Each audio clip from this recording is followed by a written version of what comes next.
जय श्री राम। मित्रों, आज की कहानी है मृत्यु दंड की धमकी।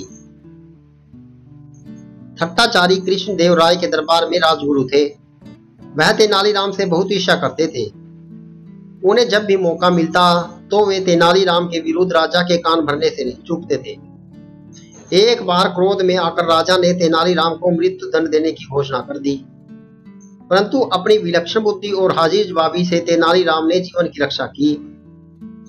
एक बार तेनालीराम ने राजा द्वारा दी जाने वाली मृत्यु दंड की धमकी को हमेशा के लिए समाप्त करने की योजना बनाई।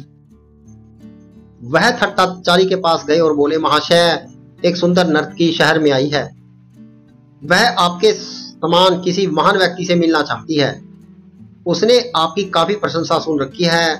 आपको आज की रात उसके घर जाकर उससे अवश्य मिलना चाहिए, परंतु आपकी बदनामी न हो इसलिए उसने कहलवाया है कि आप उसके पास एक स्त्री के रूम में जाइएगा। थट्टाचारी तेनालीराम की बातों से सहमत हो गए। इसके बाद तेनालीराम राजा के पास गए और वही सारी कहानी राजा को सुनाई। राजा की अनेक पत्नियां थीं तथा वह एक और नई पत्नी चाहते थे, अतः वे भी स्त्री के रूम में उस नर्तकी से मिलने के लिए तैयार हो गए। शाम होते ही तेनालीराम ने उस भवन की सारी बत्तियां बुझा दी जहां उसने राजगुरु और राजा को बुलाया था। स्त्री वेश में थट्टाचारी पहले पहुंचे और अंधेरे कक्ष में जाकर बैठ गए। वहीं प्रतीक्षा करते हुए उन्होंने पायल की झनकार सुनी। उन्होंने देखा कि एक स्त्री ने कमरे में प्रवेश किया है, परंतु अंधेरे के कारण वह उसका चेहरा ठीक से नहीं देख पाए। वास्तव में राजगुरु जिसे स्त्री समझ रहे थे वह स्त्री नहीं बल्कि महाराजा ही थे और वार्तालाप शुरू होने की प्रतीक्षा कर रहे थे। थोड़ी देर पश्चात कमरे की खिड़की के पास खड़े तेनालीराम को आवाज सुनाई दी, प्रिय, तुम मुझे अपना सुंदर चेहरा क्यों नहीं दिखा रही हो? थट्टाचार्य मर्दाना आवाज में बोले।